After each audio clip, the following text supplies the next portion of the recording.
Hi friends, வணக்கம் and welcome to எங்க வீட்டு சமையல். நம்ம இன்னைக்கு பானகம் எப்படி செய்ய போறோம்ன்றத இந்த வீடியோல காமிக்க போறோம். இத வந்து இயற்கை தந்த எலக்ட்ரால்னே சொல்லலாம். ஏன்னா இதுல வந்து இனிப்பும் இருக்கு, புளிப்பும் இருக்கு. நம்ம பாடி டீஹைட்ரேட் ஆகாம இது நல்லா பாத்துக்குது. சரி வாங்க எப்படி வந்து பானகம் செய்யலாம் அப்படின்றத பாப்போம். பானகம் செய்ய தேவையான பொருட்கள் கொஞ்சோண்டு வெல்ல கரைசல். நாங்க வந்து வெல்லத்தை தண்ணி போட்டு கரைச்சி வச்சிருக்கோம். கரைச்சி அதோட தூசு இல்ல கல் ஏதாவது இருந்ததுன்னா போய்டும். அதுக்கப்புறம் ஒரு லெமன், கொஞ்சோண்டு ஏலத்தூள், கொஞ்சோண்டு சுக்குத்தூள், தேவையான அளவு தண்ணி. ஃபஸ்ட்டு கரைச்ச வெல்லத்தை ஊற்றிக்கோங்க. அப்புறம் லெமனை ஸ்க்வீஸ் பண்ணிக்கோங்க.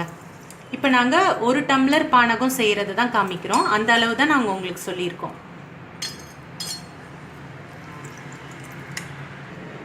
தேவையான அளவு தண்ணி போட்டுக்கோங்க. சுக்கும் ஏலத்தூளும் தூவிக்கோங்க. தூவி நல்லா கலந்துக்கோங்க. சுவையான பானகம் ரெடி ஆயிடுச்சு. இதை எங்கள் ஊரில் பானக்காரம்னு சொல்லுவாங்க. இதில் வந்து எலுமிச்சம்பழத்துக்கு பதில் புளி கலந்து தான் எங்கள் ஊரில் செய்வாங்க. ஊரில் கோயில் திருவிழா நடக்கும்போது பக்தர்கள் வெளியில் வரும்போது ஊர்க்காரவங்க தண்ணி பந்தல் வச்சுருப்பாங்க. அந்த தண்ணி பந்தலில் மோர், தண்ணி கூடவே இந்த பானகமும் இருக்கும்.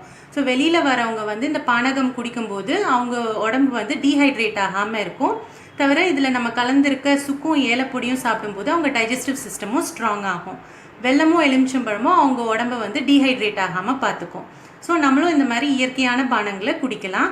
இந்த வீடியோ உங்களுக்கு பிடிச்சிருந்ததுன்னா லைக் பண்ணுங்கள், ஷேர் பண்ணுங்கள், சப்ஸ்கிரைப் பண்ணாதவங்க சப்ஸ்கிரைப் பண்ணுங்கள். தேங்க்யூ.